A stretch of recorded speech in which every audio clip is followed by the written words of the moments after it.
Zhluboka se nadechněte a pomalu vydechněte. Představte si, jak se vaši předci kolem vás shromažďují. Jsou tu s vámi, nesou s sebou moudrost a sílu dávných časů. Zatímco se vaše mysl uklidňuje, ponořte se do ticha, do hloubky své duše.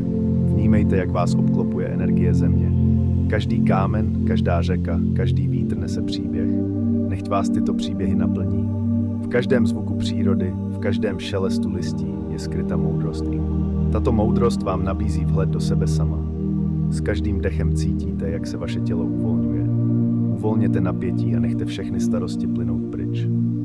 Mnoho lidí se snaží ovládnout přírodu, ale skutečná síla přichází z jejího porozumění. Naše spojení s Matkou Zemí je svaté. Představte si, že jste součástí této přírody. Cítíte kořeny stromů, jak sahají hluboko do země. Cítíte, jak vám Matka Země dává energii. Můžete se s ní spojit. Nyní si uvědomte,